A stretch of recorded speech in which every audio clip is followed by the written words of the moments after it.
Word of the day, folks, authenticity coming from Zane. So Zane and I have both been laughing kind of backstage, like slightly laughing, slightly crying. It just sometimes life gets to be a lot and you've got so many things on the table, and it's nice to just give yourself grace, right? And so dealing with burnout, we're going to talk a little bit about the usage of technology and how it could potentially help and how it might not help inside of healthcare. We will see you in just a second. No burnout here. We're just full metal.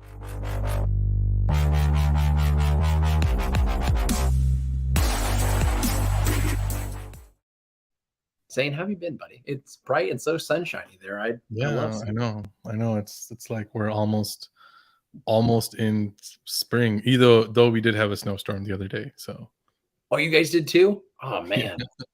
Yeah, I was down. So I was doing the consulting stuff you and I were talking about. And so I was down, and my father-in-law said it was just crazy snowstorm up by us.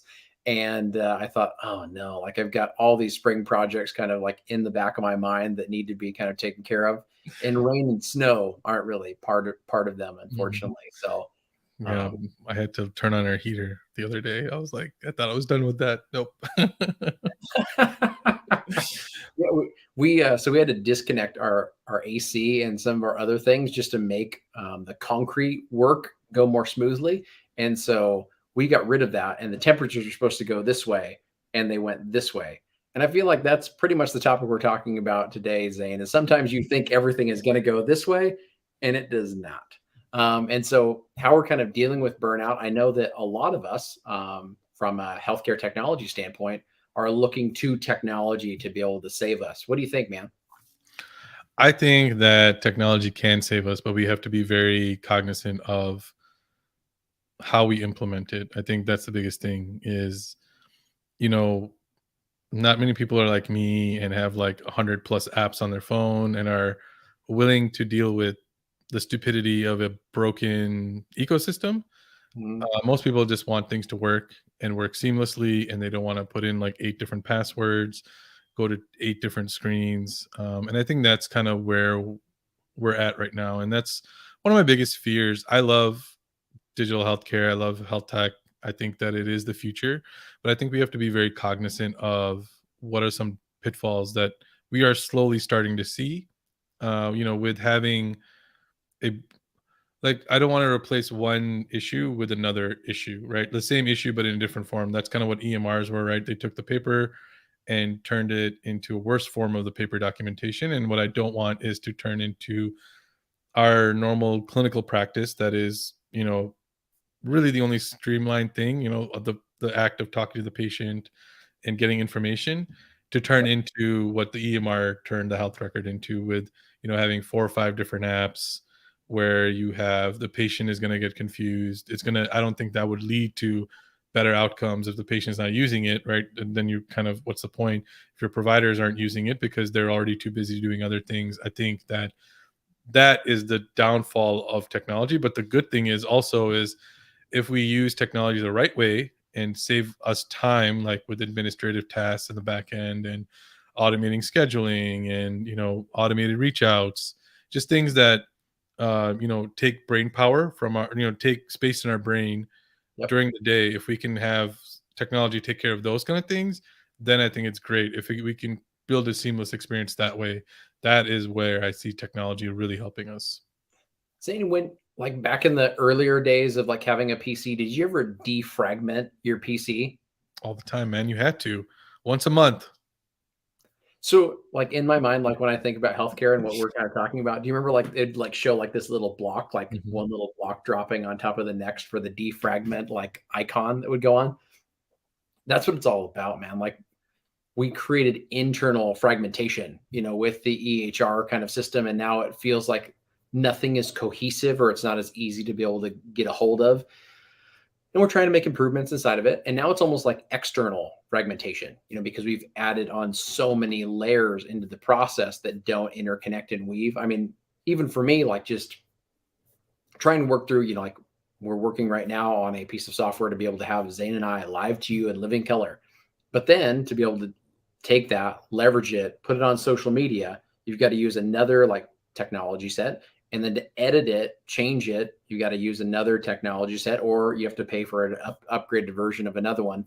And I think that's the interesting thing that I'm seeing inside of healthcare as well, Zane, is that you can get like pieces and parts to be able to live in the ecosystem, but for it to really talk to each other, I think people forget this piece. Talking, it having an inner kind of woven element to talk to each other inside of one healthcare like system or setting, that's great. But then being able to take that and then have it talk to other people and other disparate systems, like there's the real caveat, because we could maybe deal with a few different fragmented, like Zane and I have 100 apps on our phone, but if Zane wanted to send me something like from one app through another app to connect with this app to send to Kevin, it doesn't work that way, So I feel like that's the other interesting piece, that not only are and systems and individual communities separated, but patients and individual healthcare providers are separated because of some of this fragmentation. And it causes some burnout, like elements of just having to think about all those things in the background. What do you think, Zane, when it comes to approaches that are going to really help us to tie it all together? Yeah, I mean, I wrote about this the last couple of days, is how I think AI can really bring the human back into medicine. And my thinking behind that is, and people will be like, well, that doesn't even make sense. My thinking behind that is, where fragmentation in different applications are okay is when the front end user doesn't even have to know about them. They don't have to deal with them. They don't have to interact with them. So you can have a system in the background that is talking to the other systems, but might have a different login, might have a different app, but me as the end user don't have, like, so that's where I think like AI, like things like AI are really interesting to me, is like they can run in the background, and they have the ability to run in the background to where we don't even realize that they're working, right? We just know that things are happening, kind of like breathing, right? We're not like thinking about breathing every single breath, you know? So like that's what I feel like. And then that will allow us, that will free us, not open, free us to, to get back with the human connection where we're talking to our patients. We can maybe spend longer with our patients. We can spend longer on the call with them. We can, really sit down and answer their questions, because we're not worried about the 800 things that we have to do that are not patient facing related. They're just all administrative related. And I think that's why I'm really excited about AI. I'm not excited about AI in terms of replacing us, this and that. I'm excited about AI for those kind of things, right? Like somebody's got a question and they will need to synthesize a document. Boom, AI can write you a letter of medical necessity, right? And then pin all those documents that it needs and then send it off, right? You're not sitting there writing it out, getting the necessary things. Like those are, like those are things that are exciting to me. And I think the other thing we have to look at is the word ecosystem, and really like think about what does that mean, right? An ecosystem is literally that, where if you change one thing on one end, you think you're helping, but you're really hurting it downstream. Like, for example, we see this all the time where a new animal or bug was introduced to a environment to take care of a pest, and then that thing becomes the pest that you're trying to now get rid of. And that's kind of what is happening. That's kind of what happens in tech sometimes, especially in healthcare, is we bring this something in to fix a problem, but now it's caused more problems downstream. And I think that all of us need to take a step back in the clinical side and the tech side and really look at, okay, we are implementing this. What ramifications does it have downstream and upstream? And I don't think that those are conversations that are currently happening right now. Yeah, there's a 2021 study that showed like 35 to 45% of nurses and physicians were burned out, but that jumped up to 45 to 60% of medical students and residents. And so the reason I bring that up, Zane, is I've been digging through a few different databases on just drug interactions. So there's a number of like AHRQ, like grant funded studies and other things to have drug interactions, drug food, et cetera, be evaluated more thoroughly and have a better presentation to the end users. Something interesting, some of those studies showed some of the best people at navigating drug interactions, residents and medical students. I mean, so those are the ones that are taking the time to leverage the technology, and they're burning out at the highest rates, because they're having to click all the buttons. They're just not clicking ignore, skip. I don't have time for this, which a more trained potentially or seasoned individual would. But we're also seeing that becomes problematic because what ends up getting ignored or skipped over because of some avoidance, like for burnout, ends up being problematic for patients. So that's my worry, buddy, is that we'll have great technology telling us about things that we could potentially do, and we'll be pushing ignore or skip because it adds too much to our plates to handle. Mhm. Do you feel like AI is actually creating more jobs in healthcare? I don't know if it's creating more jobs. I think it's shifting the current jobs to something else. I think that I don't think. I mean, there's a lot of sensationalization with AI that's going to replace us. It's going to do this. It's going to do that. I mean, it's moving at a very rapid pace.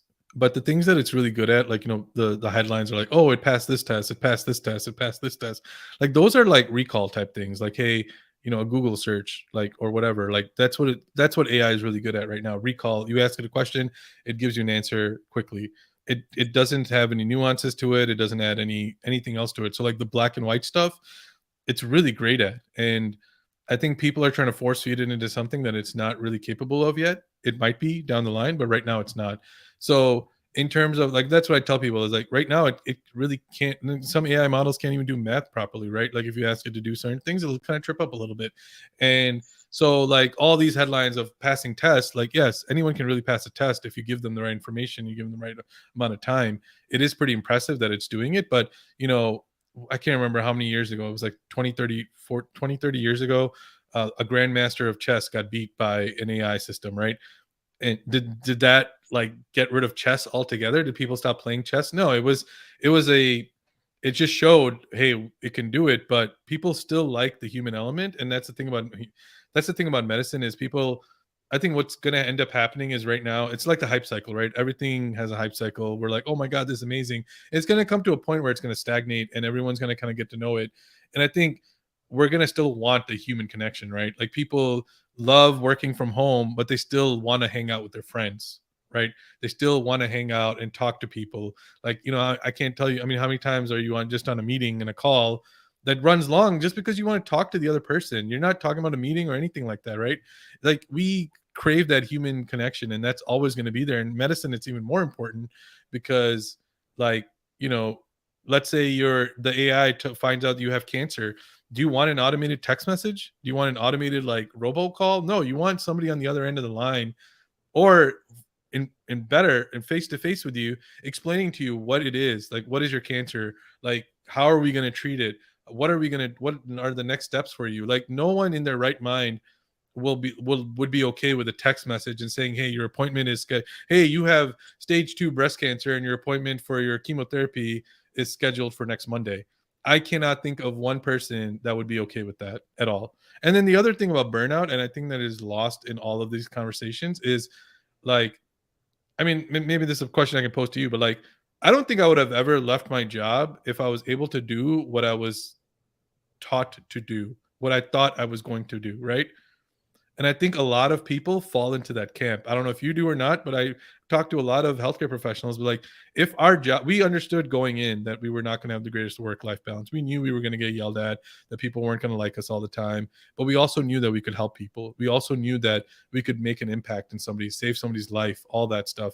But we got further and further removed from it, mainly because of technology and all these, like all the red tape that it caused us to go through. And that's what's causing more of the burnout. If you take most of it away and put us back into patients and interacting with them, we wouldn't have this mass exodus. At least that's my hypothesis. I don't know what your thoughts are on that. No, I mean, I think that it's interestingly multifactorial, but I think you really point out something that has to be highlighted. Just the fact that why did you go into a career? Like, what is vocational decision making, in modern day America? I mean, there are lots of things that are saying, how can I support my family? What, it makes a good living? How can I set myself up for retirement? Like all of those things, are weighed in. But when it comes to like choosing something or doing something that you love or are interested in doing for a long period, that's why I got into it, Zane. I mean, really, why I thought I'm going to choose this career path over this career path is because I can see the most like personal joy and professional impact coming from this career path. And for me, maybe it wasn't, I wanted them to tell me like these are the things to expect because I always wanted to do something out of the box, something different than what kind of the common pathways would be. But I still wanted to be able to improve patient care, no matter what I was doing. And that was a real, avenue for me. And I do feel like what you're saying, when someone has at least that inkling that part of their psyche, part of the reason why they're doing what they're doing was related to improving other people's lives, and they feel like they got detached from that and they can't do it any longer, the dissatisfaction's so high. I remember one time, Zane, I was training a new physician at a hospital on how to leverage our EHR and how to simplify some things.